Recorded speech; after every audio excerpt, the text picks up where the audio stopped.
Kerja buat Tuhan selalu manisi, biar pikul salib selalu manisi. Ayo kerja buat Tuhan, sungguh senang-senangi, dipanggil Tuhan selalu manisi. Membuang diri ke ladang Tuhan saudara, serta Tuhan selalu manisi. Kerja buat Tuhan selalu manisi, biar pikul salib selalu manisi. Ayo kerja buat Tuhan, sungguh senang-senangi, dipanggil Tuhan selalu manisi. Serahkan diri ke ladang Tuhan saudara, serta Tuhan selalu manisi.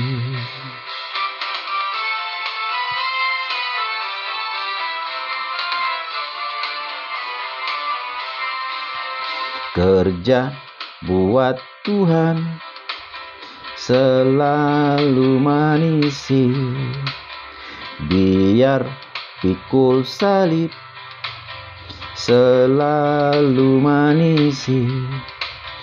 Ayo kerja buat Tuhan, sungguh senang-senangi, dipanggil Tuhan selalu manisi. Membuang diri ke ladang Tuhan saudara, serta Tuhan selalu manisi. Membuang diri ke ladang Tuhan saudara, serta Tuhan selalu manisi. Membuang diri ke ladang Tuhan saudara, serta Tuhan selalu manisi. Shalom saudara, selamat datang di channel kami Gospel News Ministry bersama saya Spenial Jeffrey Salianuaring, hamba Yesus Kristus Tuhan. Di video kali ini saya akan membahas firman Tuhan di bawah tema "Tetapi jika aku harus hidup di dunia ini, itu berarti bagiku bekerja memberi buah." Seperti apa pembahasannya? Simak terus videonya sampai selesai.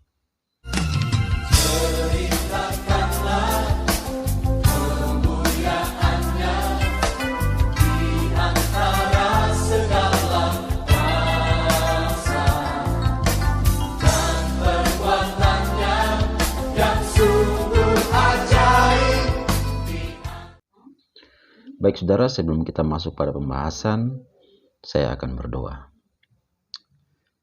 Terima kasih Bapa, hamba mengucap syukur karena oleh kasih dan anugerah-Mu sehingga pada saat titik ini kami boleh ada sebagaimana kami ada. Saat ini hamba-Mu akan membahas firman Tuhan.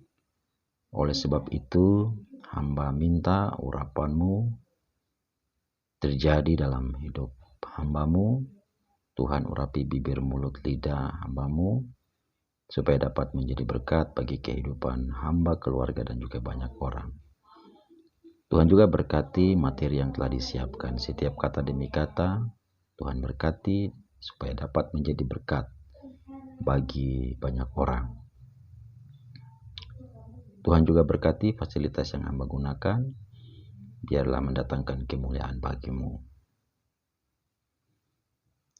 Hamba juga berdoa untuk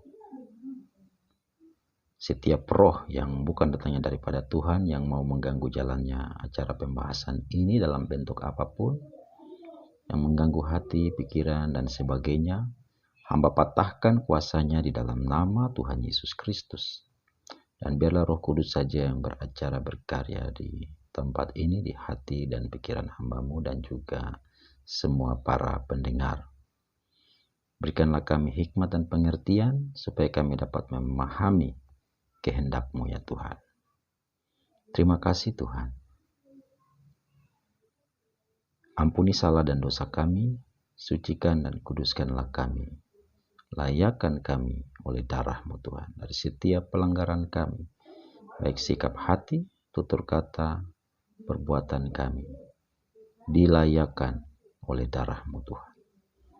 Terima kasih dalam nama Yesus. Hamba berdoa mengucap syukur dan sambut pertolongan-Mu di saat ini. Haleluya. Amin.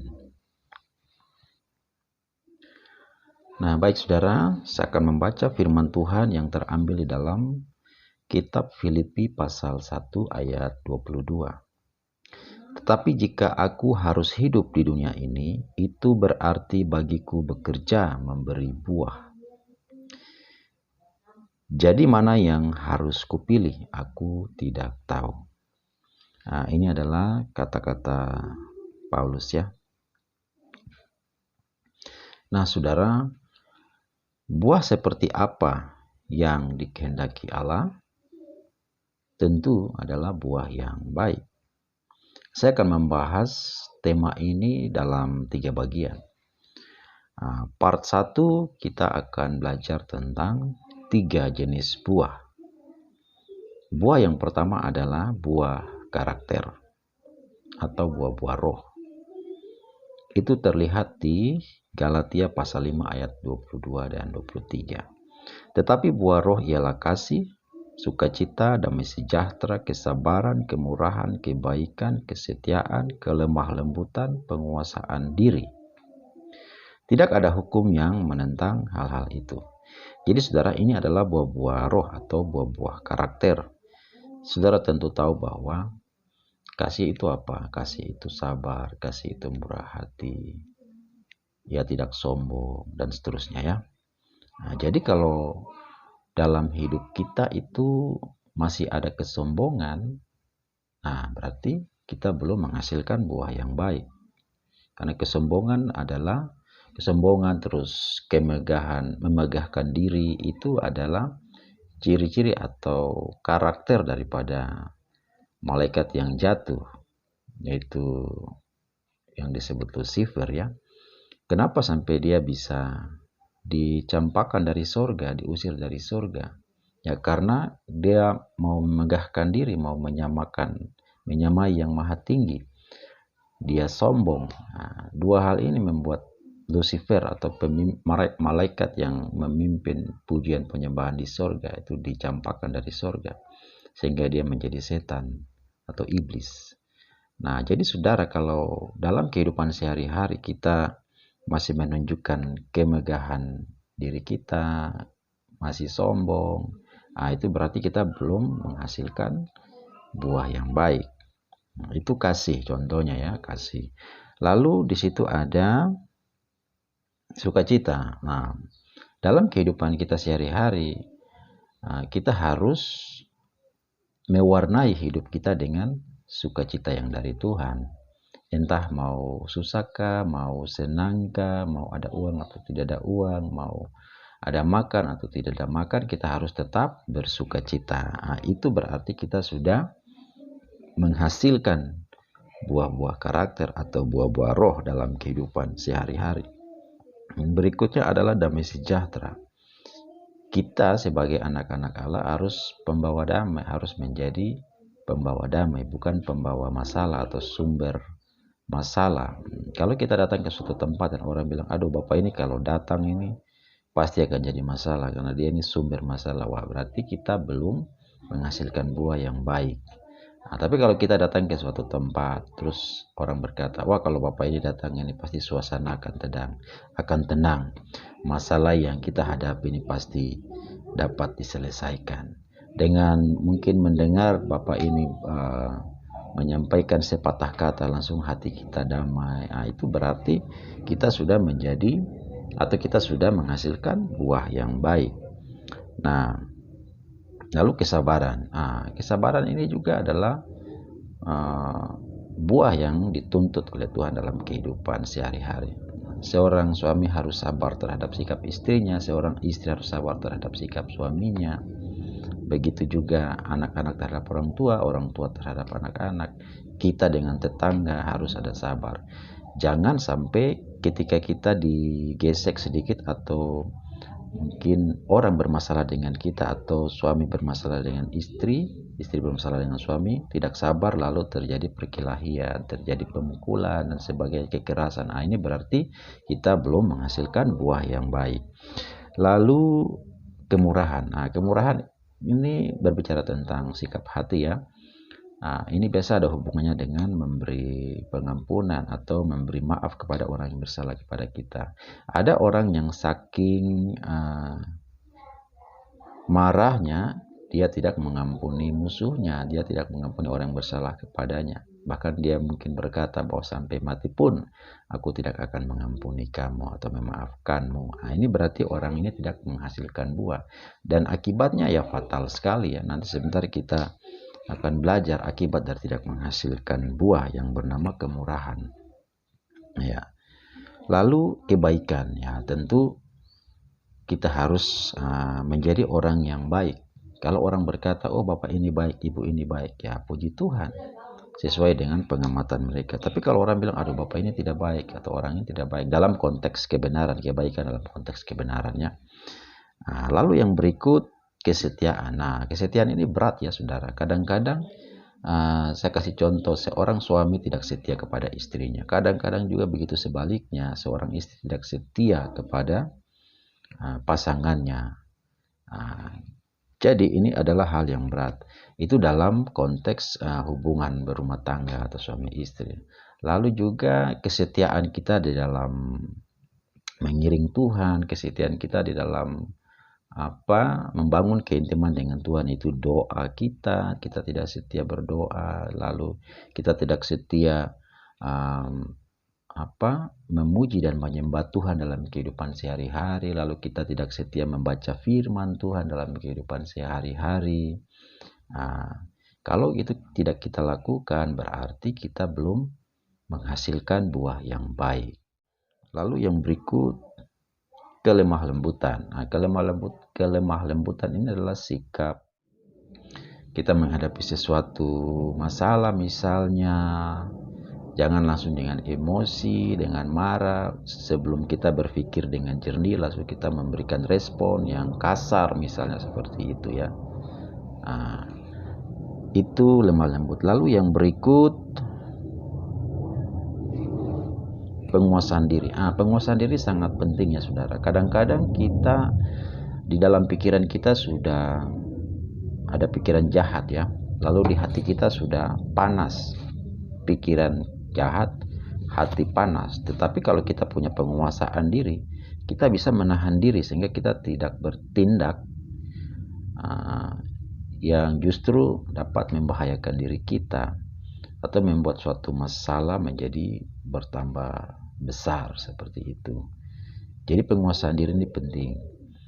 Makanya sebelum kita bertindak, kita harus berpikir dengan jernih, kita harus pakai pertimbangan rohani supaya kita tidak salah bertindak begitu ya. Itu ada kaitannya dengan penguasaan diri, saudara. Nah, itu adalah buah-buah roh atau buah-buah karakter. Lalu buah yang berikut adalah buah jiwa. Apa itu buah jiwa? Buah jiwa itu buah pemberitaan Injil. Artinya melalui kesaksian kita tentang Yesus, orang yang mendengarnya menjadi percaya kepada Yesus sebagai Tuhan dan Juru Selamat pribadi. Saya akan baca ayatnya di 1 Tesalonika pasal 1 ayat 6 dan 7. Kami selalu mengucap syukur kepada Allah karena kamu semua dan menyebut kamu dalam doa kami. Dan kamu telah menjadi penurut kami dan penurut Tuhan. Dalam penindasan yang berat, kamu telah menerima firman itu dengan sukacita yang dikerjakan oleh Roh Kudus. Sehingga kamu telah menjadi teladan untuk semua orang yang percaya di wilayah Makedonia dan Akaya. Jadi saudara, ini adalah surat Paulus kepada jemaat di Tesalonika. Ya. Jadi jemaat di Tesalonika ini adalah buah pelayanan daripada atau buah penginjilan daripada Rasul Paulus dan timnya. Ya. Artinya kalau ada buahnya berarti ada yang menabur benih begitu ya. Jadi di dalam hal ini, dalam konteks ayat ini, Rasul Paulus dan timnya yang menabur benih firman Tuhan. Mereka memberitakan Injil Tuhan Yesus Kristus sehingga orang-orang di Tesalonika, yaitu di Makedonia dan Akaya menjadi percaya kepada Tuhan Yesus. Bahkan mereka menjadi teladan bagi orang-orang percaya di Makedonia dan Akaya. Ya. Jadi saudara, dari ayat ini berarti kita sebagai orang-orang percaya, orang-orang Kristen sejati, anak-anak Allah, kita harus menjadi pemberita-pemberita Injil. Kita harus menabur firman Tuhan. Nah, firman Tuhan adalah benih ilahi yang harus ditabur di tanah hati setiap orang. Jadi orang yang mendengar firman lalu dia menyimpan, menerima dan melakukannya, maka dia juga akan menghasilkan buah, begitu ya. Nah, dan mereka yang bertobat dari pemberitaan kita itu adalah buah-buah jiwa. Nah, melalui kita Tuhan Yesus menyelamatkan mereka. Begitu ya saudara, itu buah jiwa atau buah penginjilan. Lalu yang ketiga ada buah pertobatan. Apa itu buah pertobatan? Buah pertobatan adalah perbuatan baik kepada sesama kita. Itu terlihat di Lukas pasal 3 ayat 6 ayat 8 sampai 14. Ayat 8, jadi hasilkanlah buah-buah yang sesuai dengan pertobatan. Dan janganlah berpikir dalam hatimu, Abraham adalah bapa kami, karena aku berkata kepadamu, Allah dapat menjadikan anak-anak bagi Abraham dari batu-batu ini. Nah, tentu batu-batu yang dimaksud sini bukan harfiah ya saudara. Nah, batu-batu ini ya, ini bisa saja ditafsirkan adalah mereka yang bukan umat akan dijadikan umat.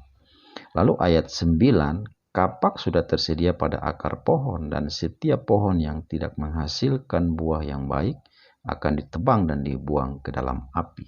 Jadi saudara, di ayat 9 ini adalah dampak daripada orang yang tidak menghasilkan buah yang baik. Lalu ayat 10, orang banyak bertanya kepadanya, jika demikian apakah yang harus kami perbuat? Ayat 11, jawab Yohanes ya.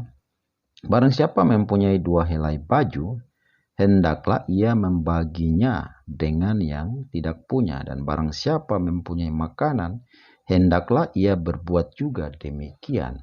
Jadi saudara, ini adalah contoh perbuatan baik atau buah-buah perbuatan baik yang dicontohkan dalam ayat ini, yaitu barang siapa mempunyai 2 helai baju, hendaklah ia membaginya dengan yang tidak punya. Artinya perbuatan baik itu kita lakukan dengan apa yang ada pada kita, menjadi berkat dengan apa yang ada pada kita. Nah, lalu juga dalam hal memberikan makanan ya.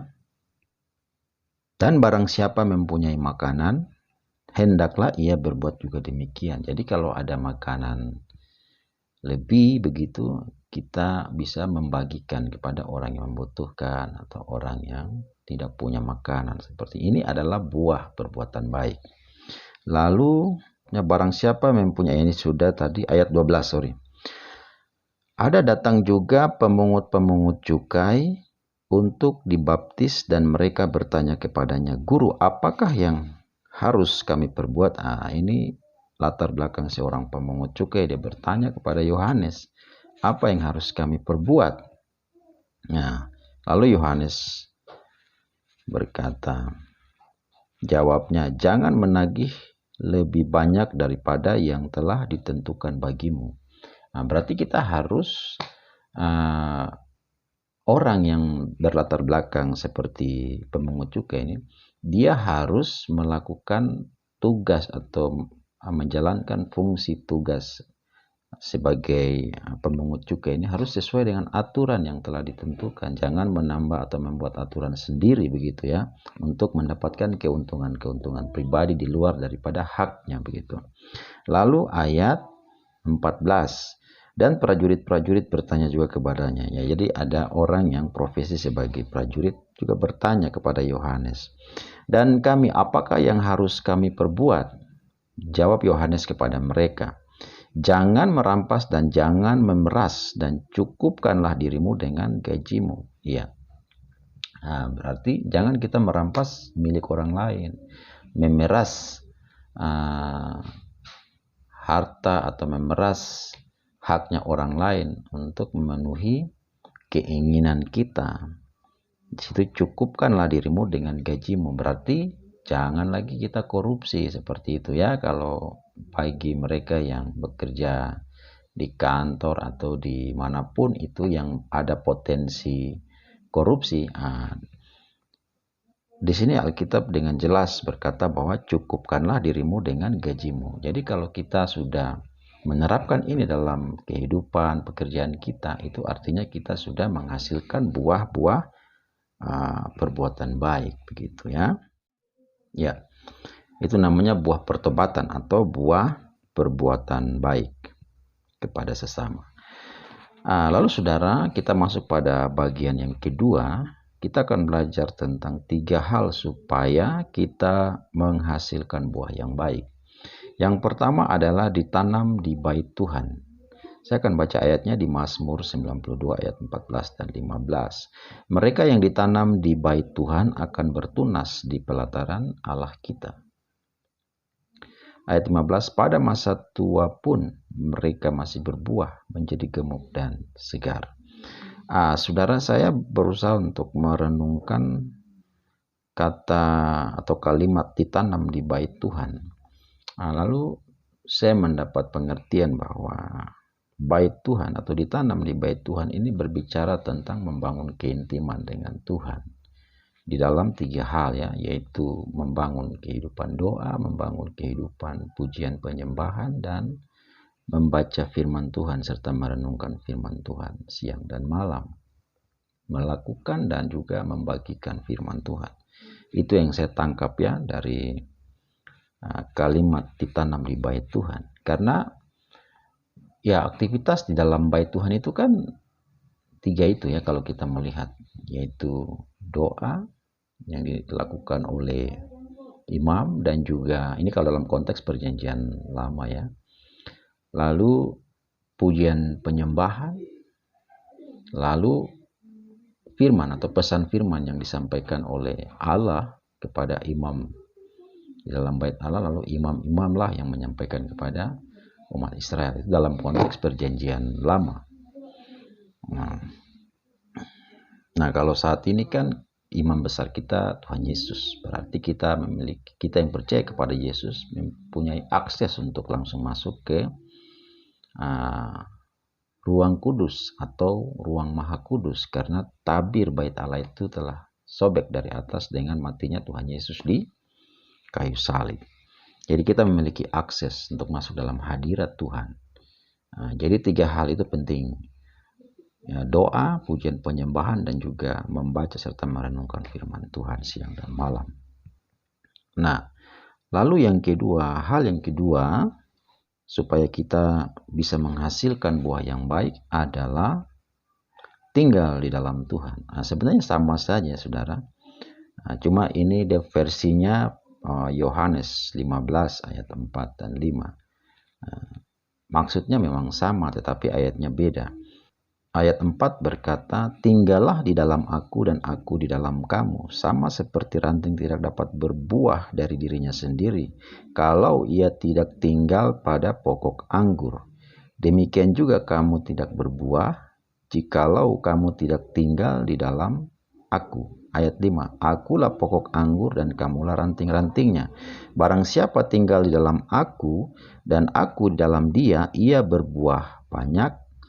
Sebab di luar aku kamu tidak dapat berbuat apa-apa. Jadi saudara, dalam konteks ini kita digambarkan atau diumpamakan seperti ranting ya, yang harus tersambung atau tinggal di dalam pokok anggur.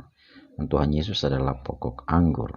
Supaya apa? Kita bisa mendapatkan nutrisi atau zat-zat makanan yang bisa menghasilkan buah pada ranting-rantingnya, begitu ya. Tapi saudara, saya ingin melihat kembali dulu yang tadi di hal yang pertama itu ya. Di Mazmur tadi ya, saya ulang, Mazmur 92 ayat 14 tadi, di situ dikata mereka yang ditanam di bait Tuhan akan bertunas di pelataran Allah kita.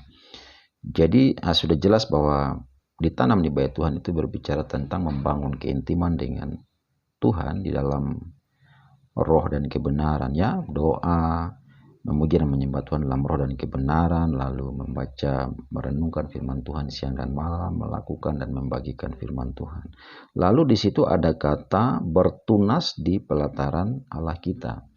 Nah, ditanam di bait Tuhan di dalam, bertunasnya di pelataran bait Allah itu di luar, ya, posisinya di luar. Kalau kita melihat tabernakel, ya, itu pelataran bait Allah itu di posisi luar. Jadi saya merenungkan kalimat ini, ditanam di bait Tuhan, bertunas di pelataran. Saya tangkapnya begini, bahwa orang yang hidup dalam hadirat Tuhan, orang yang membangun keintiman dengan Tuhan, dia akan berdampak keluar begitu. Buahnya itu terlihat. Jadi tunas itu berbicara tentang benih yang ditanam itu tumbuh. Kalau benih itu mati, tentu tidak bertunas. Kalau sampai dia bertunas, berarti membuktikan bahwa benih itu tumbuh. Benih itu mengalami pertumbuhan sehingga tunasnya muncul. Dari tunas selanjutnya akan menjadi pohon. Dari pohon itulah dia akan menghasilkan buah. Jadi orang yang hidup dalam hadirat Tuhan, orang yang membangun kebiasaan doa, pujian penyembahan, dan membaca firman, itu dia akan hidupnya berdampak bagi orang lain. Itu maksudnya. Itu yang saya tangkap dari kalimat bertunas di pelataran. Tadi yang kedua sudah, yaitu tinggal di dalam Tuhan. Itu sudah saya jelaskan bahwa kita digambarkan seperti ranting pohon, ya, yang harus tersambung pada pokok anggur supaya kita bisa mendapat asupan nutrisi dari pokok anggur sehingga kita bisa berbuah. Itu gambaran bahwa kita harus tinggal di dalam firman Tuhan. Firman Tuhan tinggal di dalam kita, kita mendapat asupan gizi-gizi rohani dari firman Tuhan, air kehidupan, sehingga kita bisa menghasilkan buah. Lalu hal yang ketiga supaya kita dapat menghasilkan buah yang baik adalah menyimpan firman di dalam hati. Itu terlihat di Lukas pasal 8 ayat 15. Yang jatuh di tanah yang baik itu ialah orang yang setelah mendengar firman itu menyimpannya dalam hati yang baik dan mengeluarkan buah dalam ketekunan. Ya. Jadi saudara, menyimpan firman Tuhan. Ketika kita mendengar firman Tuhan, lalu firman itu disimpan di dalam hati kita. Kita tidak menolak, kita menyimpan di dalam hati yang baik, sehingga akan berbuah dalam kehidupan kita. Kita baca juga di Mazmur 119 ayat 11. Ini pemazmur berkata, dalam hatiku aku menyimpan janjimu supaya aku jangan berdosa terhadap Engkau. Jadi salah satu manfaat kita menyimpan firman di dalam hati supaya kita jangan berdosa. Ya, karena hati kita adalah pusat dari kehidupan, dan pikiran kita adalah pusat dari tindakan. Kalau hati dan pikiran kita ada firman Tuhan, maka sikap kita, perilaku kita, tindakan kita akan sesuai dengan firman Tuhan. Kalau sesuai dengan firman Tuhan, berarti apa yang kita lakukan itu tentu bukan hal-hal yang mendatangkan dosa. Begitu, ya. Ya. Sekarang kita masuk pada part yang ketiga, yaitu akibat jika tidak menghasilkan buah yang baik. Itu terlihat di dalam Lukas pasal 3 ayat 9. Kapak sudah tersedia pada akar pohon, dan setiap pohon yang tidak menghasilkan buah yang baik akan ditebang dan dibuang ke dalam api. Ya saudara, siapa yang tebang? Ya, tentu Tuhan sendiri yang tebang, ya. Dalam konteks ini kita diumpamakan seperti pohon yang tidak menghasilkan buah yang baik. Ini akibatnya kalau kita tidak menghasilkan buah yang baik. Jadi sekarang pilihan ada di tangan kita masing-masing, ya saudara. Apakah kita mau mendengar firman, lalu menyimpan firman, melakukan dan membagikan supaya kita bisa menghasilkan buah, atau tidak, begitu, ya. Lalu Yohanes 15 ayat 2. Setiap ranting padaku yang tidak berbuah dipotongnya, dan setiap ranting yang berbuah dibersihkannya supaya ia lebih banyak berbuah. Nah, di versi Yohanes pasal 15 ayat 2 kita diumpamakan seperti ranting. Kalau ranting yang tidak berbuah, dipotongnya. Kalau ranting yang berbuah, dibersihkannya supaya ia lebih banyak berbuah. Jadi kita pilih. Kita mau menjadi seperti ranting yang tidak berbuah lalu dipotong, atau menjadi ranting yang berbuah supaya dibersihkan, supaya lebih banyak berbuah. Ya. Baik saudara, kita akan tiba pada kesimpulan. Di sini saya mencatat bahwa sebagai orang Kristen sejati, kita senantiasa membangun keintiman dengan Roh Kudus melalui apa? Yang pertama, kehidupan doa. Yang kedua, pujian penyembahan dalam roh dan kebenaran. Yang ketiga, membaca atau mendengar firman Tuhan, menerima firman Tuhan, menyimpan firman Tuhan, lalu apa lagi? Melakukan firman Tuhan dan membagikan firman Tuhan. Supaya kita senantiasa hidup menghasilkan buah yang baik. Kenapa? Sebab yang membedakan orang benar dan orang fasik adalah buahnya. Baik saudara, terima kasih sudah menyimak. Jika video ini memberkati saudara, silakan dukung channel kami dengan cara subscribe, tekan tombol loncengnya, like, komen, dan share video ini, dan sampai jumpa di video kami selanjutnya. Tuhan Yesus memberkati. Shalom.